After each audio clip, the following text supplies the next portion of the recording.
आपने देखा होगा कि जो ग्रामीण क्षेत्र के जो लोग हैं वो अधिकांश शहर की ओर जाते हैं काम के लिए, रोजगार पाने के लिए, लेकिन वह अपने गांव में रहकर कभी यह सर्च नहीं कर पाते कि हमारे गांव में ही हमारे लिए काम है। हम बाहर जाकर लोगों की नौकरी करेंगे और वहाँ पर उनकी 10 बातें सुनेंगे, वो 200 से 250 रुपये कमाएंगे। लेकिन हम गांव में रहकर हम लोग हमारे खुद का बिजनेस स्टार्ट कर सकते हैं और खुद का मालिक बन सकते हैं। खुद हम मालिक बन सकते हैं और हम नौकर रख सकते हैं। हम ऐसा नहीं सोचते। गांव का अधिकांश बंदा जितना भी पढ़ा लिखा हो वो अधिकांश शहर की ओर ही जाएगा और शहर में जाके लोगों के यहाँ चपरासी या प्यून का किसी भी तरह से काम करेगा, लेकिन करेगा जरूर। उसे नौकरी करना है, बिजनेस नहीं करना है। अभी ये जो आप देख रहे हो उड़स करके, यह एक लकड़ी की राख है। एक बंदे ने क्या किया, शहर का बंदा था, वो गाँव आया।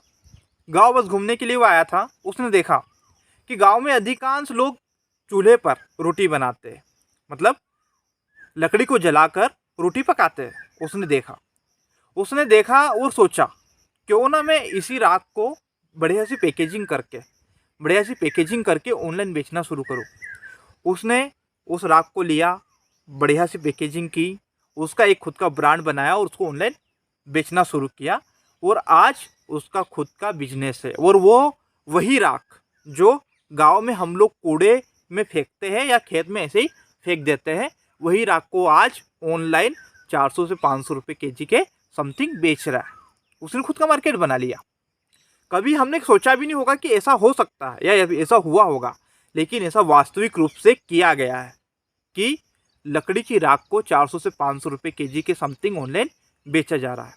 दूसरी बात, हमारे घरों में हर एक किसान के पास गाय, भैंस या बकरियां होती है या नहीं होती है। लेकिन हम लोग छाछ भी बनाते हैं। और उसी छाछ को ऐसे ही बार देते हैं या फिर नहीं कोई लेता है तो हम लोग फेंक देते हैं, निःशुल्क बार देते हैं। और यदि हमें कोई नहीं मिला तो हम लोग ऐसे ही उसको फेंक देते हैं। लेकिन शहर से एक बंदा आया और उसने देखा कि यार यहाँ तो बहुत छाछ है और ये लोग छाछ का इस्तेमाल नहीं करते बल्कि इस छाछ को ऐसे ही फेंक देते हैं। अब उस बंदे ने क्या किया, दिमाग लगाया और उसी छाछ को लेकर उस छाछ में जीरा मिलाकर और थोड़ा सा मसाला मिलाकर उसे चटपटा बनाकर मार्केट में पेश किया और कहा कि यह एक स्वादिष्ट चटपटा सा मट्ठा है और इसको पीने से गर्मियों में शरीर को राहत मिलती है और शरीर अच्छा रहता है। और उसी ने एक छोटा सा डिब्बा बनाया और उसमें पैकेजिंग कर दी और पैकेजिंग करके वही छाछ जो हम लोग ऐसे ही फेंक देते हैं या ऐसे ही निःशुल्क बांट देते हैं, वही छाछ वो आज 100 से 150 रुपये लीटर के समथिंग मार्केट में बेच रहा है। एक ये बात हो गई।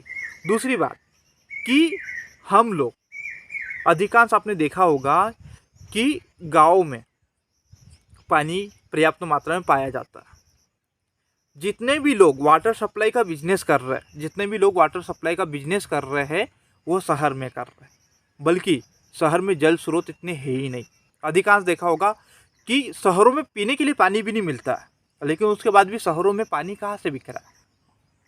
वही शहर के लोगों ने गांव में आकर किसानों के खेत खरीद के उसमें बोरिंग करवाकर, कुएं खुदवाकर अपना एक वाटर सप्लाई का बिजनेस स्टार्ट किया और वह शहर में पैसा कमा रहे हैं। शहर के लोग गांव में आकर पैसा बना रहे हैं और गांव के लोग बाहर जाकर लोगों के यहाँ उसी बिजनेस को बढ़ाने के लिए नौकर बन के नौकरी कर रहे हैं।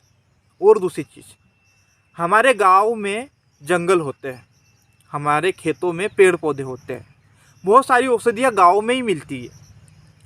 लेकिन शहर के लोग इन्हीं औषधियों को पेड़ों की जड़ें निकाल कर इन्हें बढ़िया सा ड्राई करके पीस के पाउडर बनाकर वही आयुर्वेदिक नाम देकर उसे ऑनलाइन बेच रहे हैं और अपनी इनकम जनरेट कर रहे हैं।